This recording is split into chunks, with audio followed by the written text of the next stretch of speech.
Hi guys, this is Joshua Peterson with Peterson Electric. We're here today with Bob. He's an investor in Greeley, Colorado. He typically does about $500,000 homes. He'll do a fix and flip, upstairs stuff all the way to basements. Down here, he called us out to rewire, or actually wire in this basement.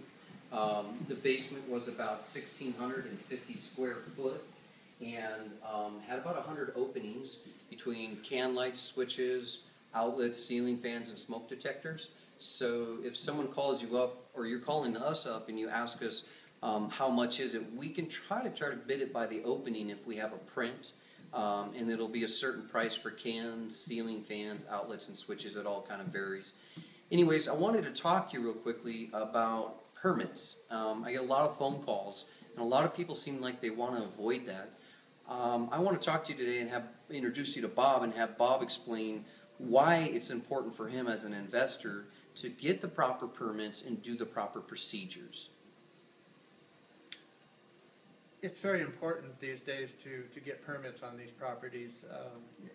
You can talk to your real estate agent that a lot of homes that are being sold now, part of the disclosure process for the owner is if your basement is finished, has it been done with proper permits.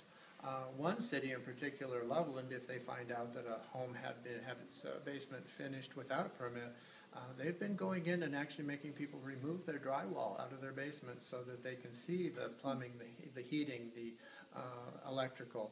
So for the few $100s it typically costs for a permit, and to have a professional do it, I think one's foolish to either attempt it yourself or to attempt it without a permit.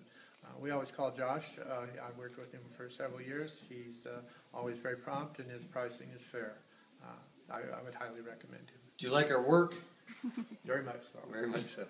Well, thank you, Bob. So anyways, guys, that's not coming from me. That's actually coming from somebody who does this every day, how so important it is to make sure that your proper procedures are taken as you guys decide to rebuild and build. So even if you're gutting the kitchen and someone says, I'm just moving a few things, that doesn't typically count. We want to make sure that you guys are legitimately taken care of.